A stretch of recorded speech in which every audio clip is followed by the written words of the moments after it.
It was around midnight when I found myself driving down a lonely stretch of highway deep in the backwoods of Georgia. The road was deserted, and the darkness outside my car seemed thicker than usual. I was on my way home from a weekend camping trip with friends, and as the night dragged on, fatigue began to set in. The radio was playing softly, but even that wasn't enough to keep me from feeling drowsy. As I rounded a bend in the road, my headlights caught something in the distance, someone standing on the shoulder of the highway. At first, I thought my tired eyes were playing tricks on me, but as I got closer, I could see it was a person, an older man wearing a long, faded coat and a wide-brimmed hat. He was standing perfectly still, his thumb out, signaling for a ride. Normally, I wouldn't pick up a hitchhiker, especially not in the middle of the night.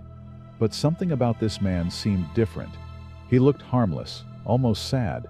Against my better judgment, I slowed down and rolled my window down as I pulled up beside him. "Need a lift?" I asked, trying to sound casual despite the uneasy feeling in my gut. The man didn't say anything at first. He simply nodded and climbed into the passenger seat. As he settled in, I couldn't help but notice how cold the air in the car had suddenly become. I turned up the heat, but it didn't seem to make a difference. We drove in silence for a few miles, the man staring straight ahead, his face obscured by the shadow of his hat. I couldn't shake the weird feeling in the pit of my stomach, but I tried to brush it off. Maybe he was just a quiet guy down on his luck. Finally, I spoke up. "Where are you headed?" Without turning his head, the man responded in a low, gravelly voice. "Just up ahead. There's a place I need to be." His vague answer only added to my discomfort. But before I could ask him anything else, he added, "It's not far now." Another few minutes passed, and the man suddenly pointed to a small, unmarked dirt road that branched off the highway. "Turn here," he said. I hesitated for a moment. The road looked like it led into nothing but dense woods, with no lights or signs of civilization in sight. But again, I found myself listening to him. I turned onto the narrow path, my headlights barely illuminating the thick trees that lined both sides. As we bumped along the dirt road, the man's voice broke the silence again. "Thank you for picking me up," he said. His tone was calm, but there was something unsettling about it. Not many people would have stopped. "No problem," I replied, trying to hide my nervousness. "It's dangerous out here at night." "Yes," he agreed, turning his head slightly towards me. "It is." After what felt like an eternity of driving down that dark, winding road, the man spoke again. "You can stop here," he said. I pulled the car to a stop, glancing around. We were in the middle of nowhere, surrounded by towering trees and nothing else. There wasn't even a house or a driveway in sight. I turned to ask the man if he was sure this was the right place, but when I looked at the passenger seat, it was empty. I blinked, my heart skipping a beat. I quickly scanned the car. There was no sign of the man anywhere. The door hadn't opened, and I hadn't heard him leave. It was as if he had simply vanished. I sat there for a moment, trying to make sense of what had just happened. Then, a knock on my window shattered the silence.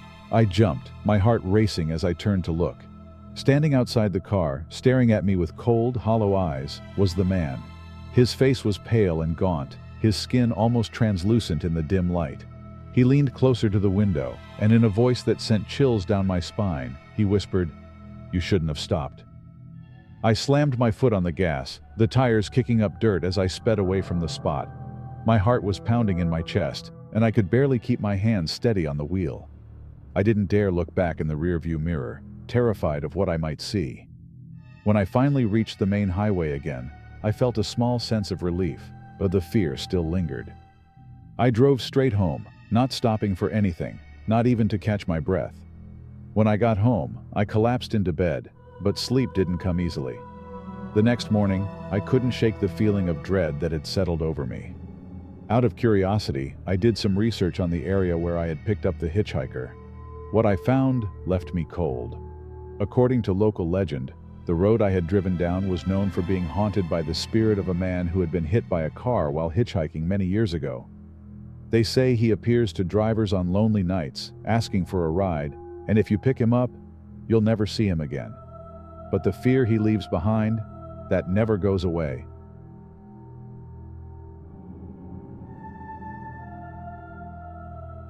I was driving south through the desolate roads of Arizona. It was around midnight, and I was heading to a meeting with an important client in another state.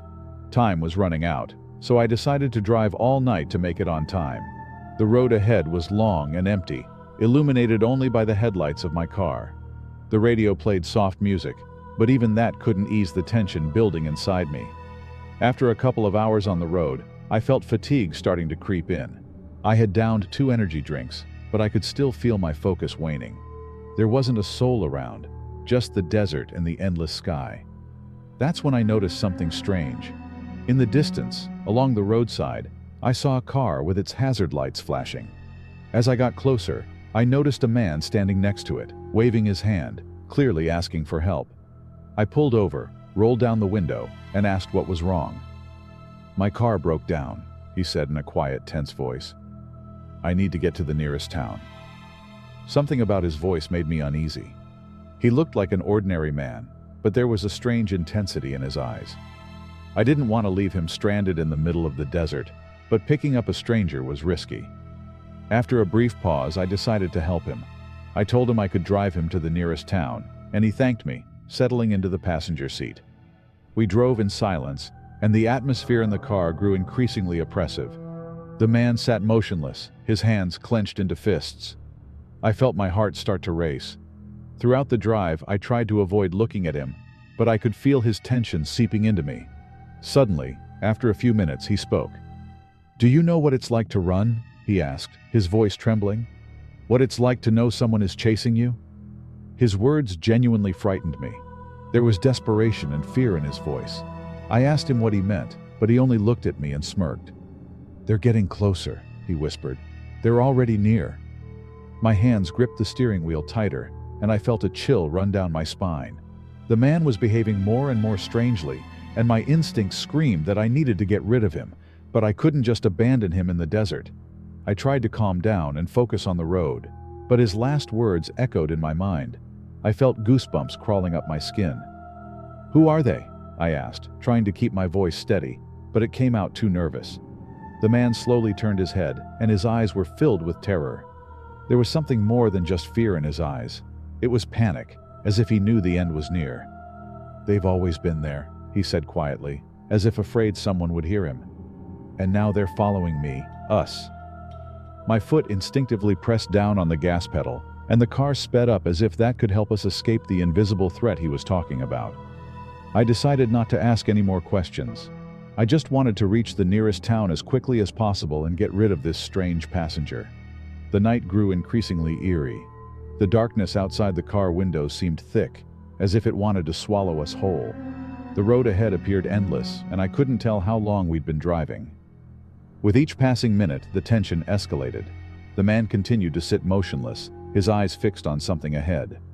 I wanted to ask what he saw, but I didn't dare. And then, in the headlights, I saw something ahead.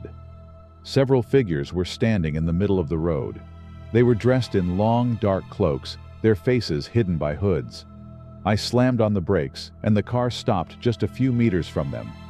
These beings didn't move. They just stood there, blocking the road. My passenger began to breathe heavily. "They've found me," he said, his voice filled with dread. "Now they'll take you too." My heart was pounding, and I didn't know what to do. Reverse? Turn to the side? But before I could make a decision, the figures began to move slowly toward the car. I felt my passenger fumbling with the door handle. "Don't do it!" I shouted, but he was already outside. He ran toward the figures, shouting something in a language I didn't understand. I couldn't make sense of what was happening, but without hesitation, I turned the key in the ignition and sped away, leaving him behind. I drove as fast as I could, not looking back.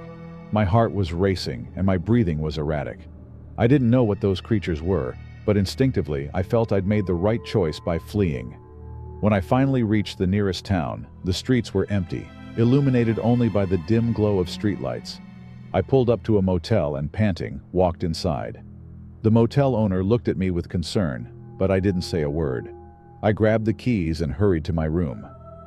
Closing the door behind me, I sat on the bed, trying to calm down. But in my mind, the strange man's voice still echoed, "Now they'll take you too." And suddenly I realized what he meant. I looked into the mirror opposite the bed and saw them. shadows moving in the darkness behind me. They had found me. My heart skipped a beat as I stared into the mirror, frozen by the sight of the shadows creeping closer. They were indistinct, shifting forms, darker than the night itself, yet somehow more terrifying because of their fluid, almost human-like movements.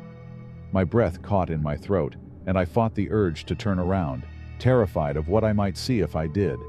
But the shadows kept coming, sliding across the floor like liquid darkness, their shapes coalescing into something vaguely humanoid, but still utterly wrong. They didn't walk. They slithered, stretched, and warped, as if the laws of physics didn't apply to them. And they were closing in on me. Instinct took over. I jumped from the bed and dashed toward the door, fumbling with the lock. My hands were shaking so badly that it felt like an eternity before I managed to turn the knob. I flung the door open and stumbled into the hallway, nearly tripping over my own feet in my desperation to escape. The hallway was eerily silent, the fluorescent lights flickering overhead, casting long shadows on the walls. I glanced back over my shoulder, expecting to see those twisted forms pouring out of my room. But there was nothing there, just the empty doorway leading back to the now darkened room. The silence was deafening, but I knew better than to trust it. I could feel their presence, like a cold pressure against my chest. Without thinking, I sprinted down the hall, past door after door, each one closed and ominously silent. The shadows were still chasing me. I couldn't see them, but I could feel them, hear them. A faint whispering sound, like the rustling of dead leaves, followed me, growing louder with each step I took. I reached the end of the hallway and burst through the emergency exit, the door slamming shut behind me with a loud, echoing bang. I found myself in the parking lot, the night air cold against my skin. I looked around frantically, searching for any sign of life, but the town was eerily deserted. No cars driving by, no pedestrians, not even the distant hum of city life, just an oppressive, unnatural silence. My car was parked nearby, and I bolted towards it, every instinct screaming at me to get out of there. I yanked the door open and jumped inside, fumbling with the keys as I jammed them into the ignition. The engine roared to life, and I slammed the car into gear, tires screeching as I sped out of the parking lot. As I drove, I could feel something was wrong. The shadows, I hadn't left them behind. They were with me, in the car. The air inside the vehicle grew thick, heavy, and I could see the darkness pooling in the back seat, slowly inching its way forward. I floored the gas pedal, the car speeding down the empty road, but the darkness continued to creep closer, engulfing everything it touched. In the rearview mirror, I saw them. The figures from the road, their faces still hidden, but their eyes glowing with an unnatural light. They were inside the car, their twisted forms blending with the shadows, reaching out toward me. Their whispers filled the car now, a cacophony of voices, some pleading, some mocking, all of them clawing at my sanity. I couldn't outrun them. No matter how fast I drove, they were there, closing in. Panic overtook me, and I swerved off the road, the car skidding to a halt in a cloud of dust. I threw the door open and stumbled out, but the shadows followed. They seeped out of the car, spreading across the ground like a living tide, rising up to surround me. There was no escape. I fell to my knees, the whispers now a deafening roar in my ears, the darkness swallowing me whole. I felt cold hands gripping my shoulders, pulling me down into the blackness. The last thing I saw before everything went dark was the man from the desert, standing at the edge of the shadows, his face expressionless, as he watched them take me. And then there was nothing, just an endless, suffocating void.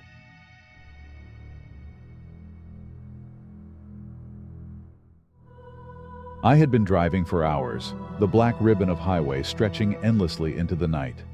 My headlights barely pierced the thick darkness that surrounded me. I was on my way back from visiting a friend in a rural part of the state, and what was supposed to be a simple late-night drive had turned into something much more eerie. The road was completely deserted, no streetlights, no other cars. Just me, the hum of the engine, and the endless void of the night outside my windshield. I checked the time, 2:47 a.m. I still had another hour to go before I would reach my home in the city. Exhaustion was starting to take its toll. My eyes were heavy, and I found myself blinking hard to stay focused. Then, out of nowhere, my radio crackled to life. I hadn't turned it on, but a faint voice was coming through the static. I reached over to adjust the dial, thinking maybe it was just some stray signal from a nearby town. But as I turned the knob, the voice became clearer. It was a woman's voice, soft and distant, repeating the same phrase over and over. "Help me." I froze, my hand hovering over the radio. The voice continued, pleading, "Help me, please help me." I switched the radio off, my heart pounding. The voice stopped, but the sense of unease lingered. I tried to shake it off, telling myself it was just interference, some strange signal bouncing off the hills. I kept driving, trying to focus on the road, but the night felt different now. It was too quiet, too still. A few miles later, I saw something up ahead, dim headlights on the side of the road. As I got closer, I realized it was a car, pulled over on the shoulder. Its hazard lights blinked weakly in the darkness, and steam rose from the hood. Instinctively, I slowed down, wondering if someone needed help. But as I approached, I noticed that the driver's door was wide open. There was no one inside. I stopped my car a short distance ahead, my fingers tightening around the steering wheel. I rolled down the window slightly, listening for any sounds, footsteps, a voice, anything, but all I heard was the rustle of the wind through the trees.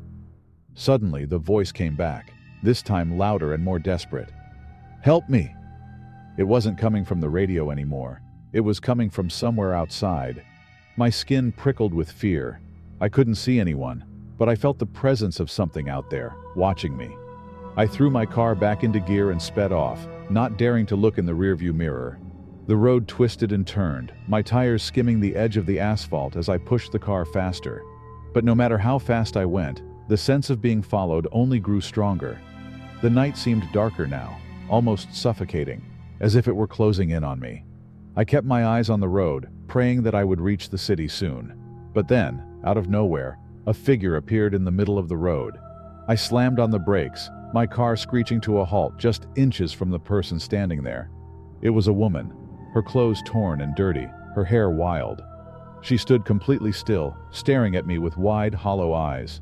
Her mouth moved, but no sound came out. I sat frozen in my seat, my heart hammering in my chest. I didn't know what to do, if I should get out and help her or just drive away. But something deep inside me screamed not to leave the car. The woman slowly raised her hand, pointing down the road. Her eyes never left mine as she mouthed the words, "He's coming." Without thinking, I threw the car into reverse, backing up as fast as I could before turning around and speeding away in the opposite direction. I didn't look back, not once. I just kept driving, my hands shaking on the steering wheel. After what felt like an eternity, I finally reached the outskirts of the city. The familiar glow of streetlights and the hum of distant traffic filled me with relief. I pulled into a gas station, parked under the bright lights, and sat there for a while, trying to calm down. I never figured out who the woman was or what she was running from, but I'll never forget the look in her eyes, the sheer terror that seemed to radiate from her. And as much as I want to forget that night, I can't help but wonder, who was she warning me about? And was he still out there, lurking in the darkness, waiting for his next victim?